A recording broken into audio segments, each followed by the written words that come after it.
Alhamdulillah wassalatu wassalamu ala Rasulillah wa ala alihi wa sahbihi ajma'in. Alhamdulillah pada hari ini program Jejak Alumni yang dianjurkan oleh Akademi Pengajian Islam Muslim Melaya meneruskan usaha menjejaki tokoh-tokoh alumni yang dilahirkan oleh Akademi Islam Muslim Melaya dan juga Akademi Pengajian Islam Muslim Melaya. Pada hari ini kami sangat bertuah dan bersyukur kepada Allah SWT kerana dapat diterima dan berjumpa dengan yang berbahagia sahibus samaha Datuk Ustaz Haji Bongsu Aziz Haji Jaafar, yang mana beliau merupakan mufti negeri Sabah. Okay. Jadi alhamdulillah kami bersyukur kerana yang berbahagia Datuk dapat meluangkan masa dalam kesibukan yang kita sedia maklum untuk kita bersama-sama menjalankan sesi bual bicara berkaitan dengan beberapa perkara lah. Antaranya berkaitan dengan peribadi Datuk sendiri, lepas tu berkaitan dengan pengajian, kerjaya dan juga apa-apa pandangan dan nasihat yang boleh diberikan kepada pihak kami di Akademi Pengajian Islam Muslim Melaya dan juga kepada Muslim Melaya secara keseluruhannya. Dan program Jejak Alumni ini juga kita bertujuan untuk menghubungkan di antara Akademi Pengajian Islam dan pihak pejabat mufti dalam berbagai-bagai aspek, termasuklah aspek penyelidikan, penerbitan dan juga kepakaran-kepakaran tertentu yang kita boleh jalankan secara bersama, insya-Allah. Baik, saya ingat saya tidak akan bercakap panjang lah sebab kesempatan masa yang ada ni kita akan berikan kepada Datuk untuk bercakap tentang hal ehwal yang kita perlukan sebagai input kepada kita. Dan juga untuk makluman Datuk, dalam kita sekarang sudah mencapai kepada satu masa untuk kita buat curriculum review. Saya makan curriculum yang biasa kita jalankan pada 3, 4 atau 5 tahun sekali. Maka input-input daripada alumni yang sudah pun kita anggap berjaya ni sangat-sangat penting. Dan akan dijadikan sebahagian daripada bahan untuk kita jadikan asas dalam membuat semakan curriculum dalam pengajian. Jadi banyaklah aspek-aspek yang sangat penting yang sangat kita boleh dapat daripada bual bicara pada hari ini. Baik, yang pertama sekali Datuk, makali ramai orang nak tahu latar belakang Datuk secara peribadi dan juga tentang pengajian sebelum daripada masuk ke Muslim Melaya itu. So, silakan tu. Saya 1976 dulu melalui program Yayasan Sabah, beasiswa Yayasan Sabah, saya dihantar ke Madrasah Al-Quran Waddin di Kampung Melayu Majidi, Johor Bahru. Johor Bahru, okey. Masa tu umur saya 11 tahun lebih lah. Oh, okey. Tidur dengan mak saya masa tu. Jadi itu detik permulaan untuk belajar di Semenanjung. Menghabiskan syahadah ibtidaiyah di sana. Kemudian sambung sanawi di Ma'had Johor. Johor, okey. Jadi itulah tradisi Ma'had Johor ketika itu seusai syahadah thanawiyah tu, 4 sanawi lah kita sebut, dia akan pergi ke Azhar lah. Tapi takdir saya tidak pergi ke Azhar, saya pergi ke Muslim Melaya. Masa tu Fakulti Sastra, kemudian barulah berpindah ke Akademi Islam Ayum, yang hari ini dikenali sebagai Apium. Apium, ya.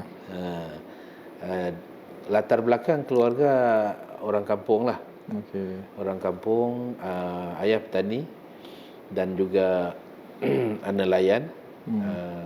Dan saya pun biasa buat kerja petani dan nelayan ini ala-ala kampung. Masya-Allah. Jadi macam itulah lebih kurang. Okey. Jadi yang berbahagia Datuk ni saya kira sangat familiar dengan Semenanjung, Betul. daripada awal dapat pendidikan peringkat awal di Semenanjung. Baik, kemudiannya Datuk ke Muslim Melaya lah. Sambung Muslim Melaya. Saya kira pihak Apium dan juga Muslim Melaya sangat berbangga lah dengan apa yang dapat dicapai. Dan tempoh Datuk memegang jawatan mufti ini panjang, yang bagi saya membuktikan kemampuan dan kepercayaan yang diberikan oleh pihak kerajaan negeri Sabah untuk Datuk memimpin satu jabatan yang sangat besar dan penting dalam membangunkan hal ehwal agama dan masyarakat Islam di Sabah. Mungkin Datuk boleh sambung lagi sedikit sebelum kita masuk kepada kerjaya Datuk sebagai mufti ini tentang pengajian di pihak Universiti Melaya. Bidang yang Datuk pilih, pengkhususan yang Datuk pilih dan bagaimana bidang-bidang itu memberikan satu bentuk galakan dan juga kepada input yang baik untuk membangunkan Kerjaya itu. Silakan. Sebelum masuk ke Akademi Islam, saya sempat singgah transit di Fakulti Sastra. Ambil pengajian Melayu, pengajian Cina atau Mandarin masa itu, pengajian India, dan sempat juga di Jabatan Antropologi Sosiologi dalam 2-3 bulan macam tu. Kemudian barulah berpindah ke Akademi Islam di Nilampuri tahun pertama lah. Jadi ini sebenarnya mungkin masa tu sebab kita dilatih sekolah Arab daripada ibtidai 4 tahun, kemudian sanawi 4 tahun, masuk pula ke Universiti Melaya, ambil antropologi, duk mengaji benda-benda yang di luar daripada itulah. Jadi saya rasa macam saya kena balik semula ke track. Masa tu saya masih lagi perasan saya akan ke Azhar lah. Jadi saya kata saya akan transit di Akademi Islam. So selepas itu saya akan sambung ke Azhar. Tapi rupa-rupanya jodohnya di Akademi Islam lah. Dan ambil pula Usuluddin. Alhamdulillah kita terima kasih banyak kepada Tuan Guru kita Ustaz Johari Dr. Johari Mat. Dr. Johari Mat pada ketika itu yang memberikan ruang. Jadi alhamdulillah walaupun agak sedikit lambat masuk, tapi bolehlah kita boleh catch up, boleh dapat bersama-sama di Akademi Islam. Fakulti Usuluddin masa itulah untuk menamatkan kajian. Alhamdulillah. Semasa Datuk di Fakulti Usuluddin, apa pengkhususan yang Datuk ambil? Ada pengkhususan tertentu ke? Masa tu tidak ada pengkhususan tertentu, dia cuma Usuluddin lazimnya dengan ekonomi Islam. Syariah dengan pentadbiran. Masa itulah belum ada jabatan-jabatan lagi. Jadi saya ambil Usuluddin dan ekonomi Islam. Jadi alhamdulillah kita ada percambahan ilmu di sana. Samping kita mengkaji bab falsafah, akidah, dan yang tafsir, hadis itu biasalah. Sambil Usuluddin. Kita juga ambil ekonomi. Jadi sekurang-kurangnya kita tahu perkembangan perekonomian muasirah masa itu. Malah uniknya, kalau masa itu Tuan Guru kita Ustaz Dr. Aziz Hanafi, dia kan tokoh syariah, tapi kita masuk juga kuliah dia. Demikianlah dengan Tok Mut kita. Jadi walaupun kita secara rasmi Usuluddin, tapi kita mengaji syariah. Jadi alhamdulillah ini banyak membantu lah saya fikir. Saya kira ada poin yang sangat besar di situ kan. Maksudnya kita perlu ada penguasaan kepada variety punya bidang. Ya, betul. Hatta dalam bidang pengajian Islam pun kalau kita masuk Usuluddin contohnya, kita mesti belajar juga tentang bidang-bidang lain. Ya, betul. Untuk melengkapkan bidang yang berkenaan kan. Dan satu lagi bidang yang di luar daripada bidang pengajian Islam pun perlu dimasukkan juga. Ya, betul. Itu satu perkara. Yang kedua Datuk tentang Datuk sebut tadi tentang Al-Azhar. Kemudian Apium kan. Jadi macam mana Datuk melihat pengajian daripada luar negara dengan pengajian dalam negara itu dan konteks tempatan yang Datuk bekerja contoh. Saya fikir dia banyak bergantung kepada kita sendirilah. Institusi itu satu hal, katalah Al-Azhar University, with due respect, memang melahirkan banyak ulama, cendekiawan Muslim yang hebat-hebat. Tapi saya fikir universiti tempatan pun sama, tidak kurang memberikan sumbangan yang bermakna. Dia banyak balik semula kepada kita sendiri, kan? Ada kawan-kawan kita minta maaf, kadang mengaji di luar negara juga, di negara Arab, tak jadi juga. Atau jadi benda lain. Ada juga. Jadi sebenarnya 75% pengamatan saya bergantung kepada diri kita sendiri. Yang 25% nilai tambah bila kita mengaji di pusat ilmu, katalah di Al-Azhar, itu banyak memberikan bantuan lah, atau tempat-tempat lain. Maksudnya pengajian di dua tempat tu ada kelebihan ya. Ya, betul. Jadi bagaimana kita memanfaatkan kedudukan institusi berkenaan yang menarik itu. Terima kasih. Kemudian semasa Datuk belajar dulu, saya ingat lagi Datuk juga terlibat dengan persatuan. Belajar kan. Maksudnya co-curriculum. Betul. Dan pelajar-pelajar API dan AIUM ni terkenal di seluruh kampus sebagai pelajar yang sangat aktif. Aktif dalam berbagai-bagai bidang. Dan akhirnya dengan keaktifan itu mereka dapat hidup dalam masyarakat dengan lebih berkesan. Betul. Jadi apa pandangan Datuk tentang pelajar sekarang yang dah masuk pasaran ni, macam mana kedudukan mereka dalam hal tu? Saya ingat sebelum saya komen pada isu semasa ni, keterlibatan dalam gerak kerja di luar kampus tu perkara amat penting. Okey. Kan saya fikir itulah yang membentuk kepribadian kita. Okey. Ilmu yang kita dapat di kampus itu bekalan keilmuan kita, tetapi aplikasinya memerlukan pendedahan dengan aktiviti di luar kampus. Okey. Saya ingat masa tu guru kita almarhum Dr. Kamil, Ustaz Kamil. Ustaz Kamil, kan? Kami cari di mana waktu yang sesuai untuk buat usrah. Okey. Cek penuh. Dia penuh, kita pun penuh. Tapi pasal kita murid, kita kena ikut dia lah. Okey. Last kali dia bilang, macam mana kalau kita buat usrah sebelum subuh? Oh. Jadi alhamdulillah usrah kita berjalan sebelum subuh.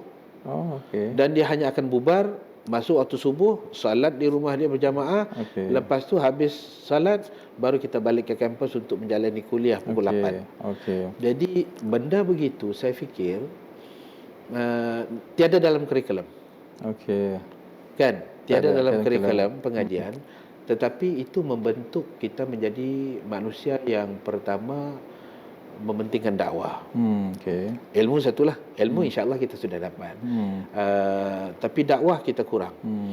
Yang keduanya memahami situasi.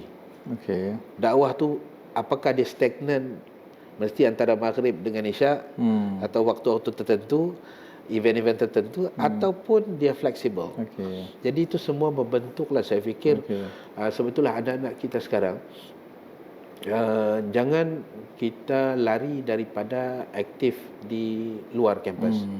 Kan? Sebab ini yang membentuk kepribadian kita, kepimpinan, penampilan diri, corak berfikir, semua ini akan dibentuk daripada aktiviti luar kampus. Yang dalam kampus ini limited kepada silibus dan kurikulum yang sedia ada lah. Betul. Penting, memang penting, tapi tidak cukup. Jadi anak-anak kita kena aktif dalam dua-dua ni. Okey. Datuk ada bangkitkan satu perkara yang penting tadi, iaitu tentang musahabah. Kita bergaul rapat dengan guru. Okay? Betul. Dapat membentuk jiwa kita dengan lebih cepat lagi. Sebab pengajian di universiti ni kita nak bangunkan pemikiran pelajar, ilmu dia, nak bangunkan kemahiran dan juga sikap pelajar. Dia ketiga-tiga dapat dilahirkan dengan cara dan pendekatan Datuk sebut tadi dah. Betul. Musahabah ni penting. Musahabah fizikal. Okey. Kita ada pertemuan mingguan ke, 2 mingguan ke, terpulang lah, tapi mana ada pertemuan dan guru kita. Dengan dalam tasawuf dipanggil suhbah. Kita bersahabat rapat lah. Jadi siapakah sahabat paling rapat? Tentulah guru kita kan. Hari ini dunia sudah berubah. Jadi musahabah tu ada juga, tapi dengan guru-guru di TikTok, guru-guru di WhatsApp. Jadi saya fikir ini perlu bukan dihindarkan, sebab ini memang keperluan semasa, tetapi perlu diarahkan dengan cara yang betul. Melalui media sosial satu hal, tapi mesti ada physical contact. Mesti ada musahabah di mana sebulan sekali at least kita jumpa bertalaqi ataupun berbincang tapi secara berhadapan lah. Sebab ruh ilmu tu ada begitu kan. Saya kira yang Datuk sebutkan tadi itu kita cuba buat juga. Di samping ada kelas-kelas rasmi ikut silibus yang biasa, ada juga kelas-kelas talaki yang diberjalankan dengan guru-guru yang datang untuk membentuk tadi lah perhubungan fizikal, pemikiran dan bentuk singkap pada pelajar. Betul. Masa tu Prof. Rosman, kalau masih ingat kan di surau blok berapa tu, blok 8 kah? Blok 8 ya. kita ada talaqi kitab. Masa tu tuan guru kita Datuk Hasan Ahmad, Datuk Saleh, subhanallah, baca kitab Sirajul Wahaj. Walaupun mungkin tidak sama dengan pelajar pondok yang kulit ke kulit. Kita mungkin tak sempat, tapi maknanya kita berkonteks secara fizikal dengan guru-guru kita ni. Mendapatkan semangat itu dia. Barakah itu penting. Barakah itu penting. Betul. Saya sangat bersetuju dengan cara itu, Datuk. Dan sebab para pelajar sekarang ini dalam keadaan mementingkan kelulusan, mementingkan pekerjaan, aspek-aspek barakah itu kemungkinan tidak dipandang sangat. Ditambah lagi dengan ibu bapa sendiri pun melihat tidak memberikan penekanan kepada soal barakah itu. Ini benda yang sangat penting tu. Baik, saya ingat kita selesai sedikit tentang pengajian itu. Kita tengok kerjaya Datuk pula. Selepas daripada tamat belajar, apa yang Datuk terlibat dalam masyarakat dan juga kerjaya sampai kepada sekarang ni. Saya diminta untuk dipinjamkan, menerima peminjaman ke kerajaan negeri tahun 2012. Tapi sebenarnya 5 tahun awal daripada itu sudah diminta. Cuma saya belum bersedia sebab saya ingat saya selesa dengan status pensyarah. Kita boleh bergaul dengan semua lapisan masyarakat. Kita kurang protokol. Kadang-kadang kita boleh cakap apa yang kita mahu. So mad'u kita, student kita. Tapi bila saya fikir masa tu kalau saya terima, sebenarnya masa tu diorang mau minta timbalan mufti saja. Jadi saya kata okeylah kalau timbalan okey. Tapi saya berfikir 5 tahun untuk menerima tu kerana antaranya masalah protokol, masalah lain-lain lah. Sampailah satu tahap di mana sahabat-sahabat kita minta bagus bantu kerajaan negeri lah. Dan saya fikir atas niat itulah. Maka saya terima dan saya tahu saya bukan orang terbaik. Ramai keluaran kita daripada Al-Azhar University, daripada lain tempat, daripada Morocco, daripada Madinah.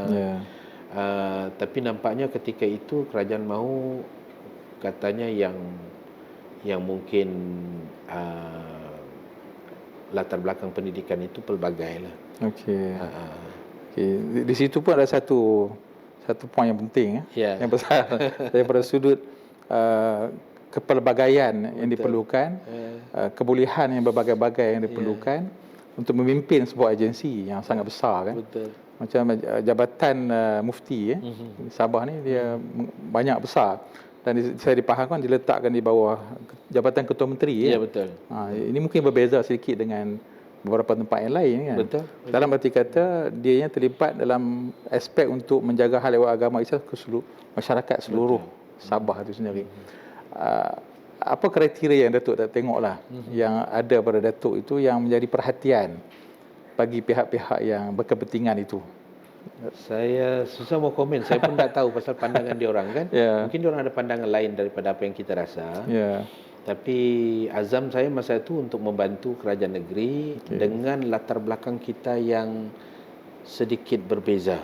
Di Sabah ini latar belakangnya kita ada 32 atau 33 suku yang registered. Ada 50 sub-ethnic. Ada 80 dialek. Dan masing-masing kerencaman ini menyebabkan kita punya pluralistik dalam konteks masyarakat tu amat luas. Dan kemudian latar belakang Sabah ni juga masyarakat yang pelbagai ini tadi dia sudah hidup bersama-sama dalam satu komuniti besar yang unsur-unsur agama dan adat tu bercampur baur di dalamnya. Jadi untuk menangani masalah ini kita kena ada satu pendekatan khas lah. Untuk pertama kita memahami latar belakang tersebut. Yang kedua, ilmu yang untuk kita apply itu mestilah ilmu yang punya makasid yang lebih besar. Kan makasid itu memelihara keharmonian ini. Kalau keharmonian ini tidak dapat dipelihara, saya fikir apa teori ilmu pun tak akan jadi. Bila keadaan masyarakat berpecah, mungkin sampai ke tahap huru-hara dan seumpamanya lah. Jadi saya fikir wallahu alam pandangan mereka terhadap saya tidak pasti, tapi Saya mengajar di UiTM pun pelbagai. Saya mengajar Tamadun Islam, saya mengajar di UMS ada juga agama komparatif. Kemudian ada macam-macam lagi lah. Jadi interaksi kita tu dengan pelbagai pihak mungkin memudahkan untuk kita menyelesaikan masalah masyarakat yang terancam tadi, yang pelbagai. Ada satu yang menarik baru ini forum perdana. Saya bagi satu contoh. Saya bilang di Sabah ni masyarakat ni pelbagai. Malah ada yang hybrid. Bukan kaitan saja. Apa maksud itu? Ada yang hybrid ni maknanya suku bangsa yang bercampur. Saya bagi contoh lawak sikit tapi ada signifikan. Saya kata kalau suku Brunei kahwin dengan dusun, kahwin pula dengan orang Bugis, Enrekang, sini ada Enrekang. Kalau di Semenanjung Wajuk dengan Bone, sini ada Enrekang, ada Penrang, ada macam-macam suku Bugis ini. Jadi Brunei dusun Enrekang, jadi anak dia nanti akan jadi bedukang. Tapi itu lawak itu registered untuk sebagai ice breaking bagi penonton kita, nampak segar sikit kan. Tapi sebenarnya ada signifikan. Itulah realiti di Sabah. Kita suku-suku ni bercampur sehingga hampir sukar untuk kita dapati satu keluarga yang monoethnik. Dia tidak campur dengan etnik lain. Dia tidak ada perkahwinan, persemendaan dengan suku. Hampir jarang kita dapat hari ini. Saya kira secara langsung di situ Datuk ada sebut tentang adaptability, kemampuan untuk menyesuaikan diri dan persekitaran yang ada. Tanpa dengan ilmu, dengan kemampuan itu, Datuk boleh terus menjalankan kerjaya dengan lebih baik. Itu maksudnya. Dan saya fahamkan juga di Sabah ni ada Fiqh Sabahi. Boleh tersebut sikit tentang konsep Fiqh Sabahi. Gagasan Fiqh Sabahi ni, idea yang datang bila saya selalu menyantuni satu keluarga mu'alaf di sekitar KK ni. Sampai satu hari selepas kematian beliau, dia yang lelaki, sebenarnya keluarga mu'alaf, suami dia meninggal, tinggal isteri dia dengan anak 5 orang. Isteri dia balik semula ke agama asal. Dan saya menyantuni ni seminggu sekali, 2 minggu sekali, tengok waktu yang sapang ke rumah beliau ini untuk kalau boleh menerangkan dia kenapa mesti keluar, kan Islam sudah bagus begini. Sehinggalah satu hari beliau perempuan ni, makcik ni, dia tidak buka pintu sudah. Kan saya bagi salam 2-3 kali, dia tak jawab dan dia tak buka. Lama saya tunggu, akhirnya dia buka. Dengan muka kelat. Saya bilang memang ada masalah ni kan. Jadi saya masuk bersembang juga dengan dia, tanya apa masalah pakcik. Dia cerita, dia bilang siang tadi orang surau ada buat majlis korban, sembelihan korban dan kenduri korban, dan kemudian agihan daging. Oleh kerana 90% orang kampung tu mualaf, semua dapat. Kecuali dia. Masya Allah. Kecuali makcik ni tak dapat. Dia bilang, saya bukan kecil hati pasal tidak dapat. Saya boleh beli daging di kedai. Dan dia pun bukan orang tidak mampu. Saya faham. Tapi dia rasa kecil hati sebab bila orang lain dapat, dia tidak dapat. Kan dia rasa terpinggir lah. Terpinggir. Jadi di situ saya terfikir, kenapa pengurus sembelihan korban ini tidak ambil pendekatan yang lebih hikmah dalam agihan tadi. Sedangkan agihan tadi ialah kalau mengikut jumhur Syafi'iyah memang tidak boleh kepada yang non-Muslim kan. Tapi ada pandangan yang boleh. Dalam konteks yang lebih sesuai di Sabah ini, sepatutnya pada pandangan saya, pandangan yang membolehkan itu lebih sesuai. Maka alhamdulillah selepas diberikan amanah di sini, antara perkara pertama ialah kita buat kajian balik terhadap isu daging korban ini, dan alhamdulillah kita ambil satu pandangan yang membolehkan. Dan ini keluar daripada jumhur Syafi'iyah. Itu contoh lah, tentang aplikasi Fiqh Sabahi. Betul itu. Maka di situlah idea Fiqh Sabahi itu timbul. Kita perlu ada satu gagasan untuk menyantuni akidah, menyantuni fiqh syariah, dan juga akhlak tasawuf, yang bukan membentuk satu mazhab baru, tidak, tapi memandu masyarakat Sabah secara khusus kerana kita punya latar belakang yang sedikit berbeza, supaya pendekatan itu sesuai dengan keadaan di sinilah. Tempatan lah. Tempatan. Masih lagi dengan mazhab Syafi'inya. Masih lagi dan malah satu benda yang paling penting, ada orang bilang di Sabah ni kita terlampau longgar. Semua kita sesuaikan dengan keadaan. Seolah-olah syariat Islam itu ikut keadaan masyarakat, bukan masyarakat ikut syariat. Saya fikir ini satu kekeliruan yang tidak begitu tepat. Sebab kita masih meletakkan asas yang kukuh. Misalnya bab akidah kita tidak ada kompromis. Ahli sunnah wal jamaah. Ahli sunnah wal jamaah. Malah Asy'ariyah. Ini 2015 fatwa kita, 2019 bawa ke Dewan Undangan Negeri dan diwartakan di Dewan Undangan Negeri. Asy'ariyah wal Maturidiyah, kemudian mazhab Syafi'i dan 3 mazhab yang lain, kemudian tasawuf Al-Ghazali. Yang ini kita letakkan sebagai asas untuk jadi rujukan. Tanpa kita menolak keperluan tempatan. Alhamdulillah. Saya kira daripada sudut itu mungkin Datuk boleh lanjutkan lagi bagaimana hubungan di antara pejabat mufti dengan pihak Universiti Melaya khususnya dapat dijalinkan untuk melihat isu-isu yang Datuk sebutkan tadi. Bagaimana kami boleh terlibat sama membuat penyelidikan dan sebagainya. Saya rasa teruja dan rasa dihormati melalui kunjungan daripada rakan penyelidik, cendekiawan daripada ialah Alma Mater Universiti Melaya. Saya fikir di Sabah ini satu ruang medan dakwah yang luas. Banyak benda boleh dibuat kajian. Cuma saya bagi satu contoh tadi tentang dokumen Sapagaya 1408 itu mungkin boleh membantu kalau dapat dibuat kerjasama. Tapi kita boleh banyak lagi bidang yang boleh dibuat kajian di Sabah ini tentang etnografi, etnik, tentang perkahwinan, bagaimana perkahwinan membentuk dakwah yang ampuh di Sabah ini. Sabah dulu 30-an%, 4 tahun lepas 2020 penduduk Muslim Sabah sudah hampir 70%. Menyebabkan ranking dia naik daripada second last kepada yang ke-6 dari sudut jumlah percentage. Kita cuma kalah dengan Kelantan lah, of course Kelantan ini 99%. Kelantan, Terengganu, Kedah, Perlis, selagi Pahang kot kalau tak silap. Lepas tu Sabah. Kita bypass Johor, Negeri Sembilan, Melaka dari sudut percentage. Dari sudut percentage. Dan even dari sudut jumlah per head.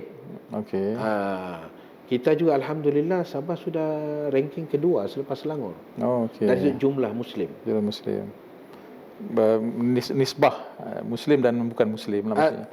Percentage Muslim. Yang tadi 69.7%, jumlah Muslim di Sabah ni 2.5-2.6%. Masya-Allah. Maaf, juta. Maknanya di situ maknanya ada ruang yang sangat besar. Ada ruang yang sangat besar. Kita sudah letakkan batu asas yang cukup mampu. Sudah ada orang Sabah bilang jangkar dia. Sudah ada anchor dia. Maknanya tinggal kita nak macam mana nak kita pelbagaikan dakwah supaya kekuatan yang sedia ada ni dapat diperkasa. Saya kira itu peluang juga untuk kerjasama di antara Universiti Melaya dan pejabat mufti. Kemudian satu lagi yang antara soalan yang terakhir tentang bagaimana Datuk melihat kurikulum dan pengajian kita lah. Yang mana yang perlu diberikan penekanan kepada pelajar. Saya fikir pengalaman kita yang lulus study dulu tahun 84 sampai 80, maknanya 30 tahun dulu, mungkin sudah berbeza. Tapi asasnya sama. Ilmu ini tidak akan dapat manfaat yang lebih apabila kita tidak memahami pendekatan penyampaian ilmu. Yang kedua, memahami realiti mad'u kita. Dua perkara ini pada pandangan saya amat penting. Pertama, aplikasi ilmu.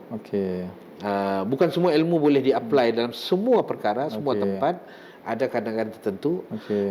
Yang keduanya ialah memahami kepada golongan mana ilmu itu mau disampaikan. Kalau ilmu syariah, kepada golongan macam mana, pendekatan macam mana kita buat. Saya fikir itu yang paling penting anak-anak kita diajar supaya memahami pendekatan itulah. Maknanya di antara tekstual dengan kontekstual. Dengan kontekstual, betul. Itu mesti di hybrid, hybridkan dengan secara yang harmoni kan. Betul, pelajar. Okay, alhamdulillah. Baik, saya kira yang akhir sekali Datuk. Pesanan lah, apa-apa pesanan Datuk kepada pengurusan fakulti, kepada para pelajar juga khususnya, supaya mereka itu nantinya lahir sebagai graduan yang dapat berfungsi macam mana yang Datuk sebutkan tadi. Kalau dari sudut institusi, ya, saya fikir sedikit pengalaman kita, sejauh mana pun fleksibel ilmu kita, tapi kena letakkan jangkar, kena ada paksinya. Itu penting mana-mana pun. Jadi paksi yang paling penting dalam pelbagai paksi ialah akidah. Akidah ni dasar. Ya. Sebab itu di Sabah alhamdulillah kita dah letakkan ini. Dan yang keduanya barulah pendekatan yang sesuai dengan keadaan sesuatu masyarakat.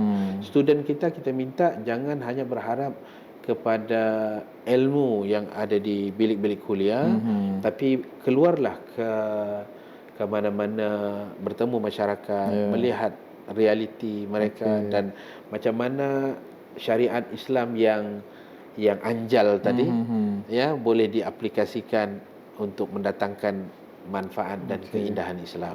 Alhamdulillah. Saya kira kita dah sampai penghujung lah.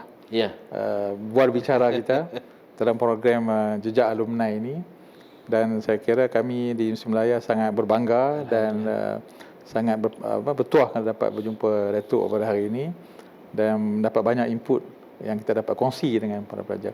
Mungkin ada apa-apa kata akhir Datuk kepada pihak Universiti Melaya dan juga APIUM lah, sebagai kata-kata saya fikir 2-3 patah je lah.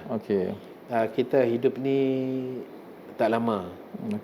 Saya pun penjam-penjam dah pencen lah pun, 60 dah. Jadi Rasulullah kata umur umat ke 60 hingga 70 lah. Jadi satu terma yang mungkin boleh kita tanamkan untuk diri kita dan juga student-student kita, ya, iaitu menyumbanglah selagi mampu. Selagi mampu. Sebab kalau kita tidak mampu sudah apa pun tak boleh buat sumbangan. Maksudnya menjadi insan yang menyumbang dan bermanfaat kepada orang lain. Menyumbang bukan yang sumbang. Betul, yang bermanfaat kepada orang lain, insya-Allah. Baik, terima kasih. Sama-sama. Alhamdulillah.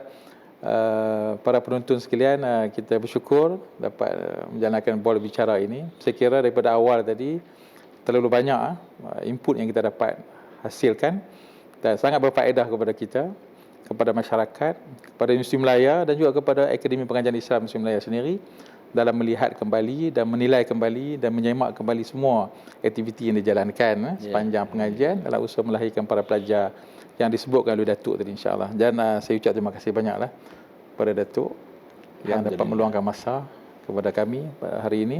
Mudah-mudahan apa yang kita jalankan ini dapat diteruskan dan bermanfaat kepada masyarakat Islam, insya-Allah. Baik, sekian sahaja. Assalamualaikum warahmatullahi wabarakatuh. Assalamualaikum warahmatullahi wabarakatuh.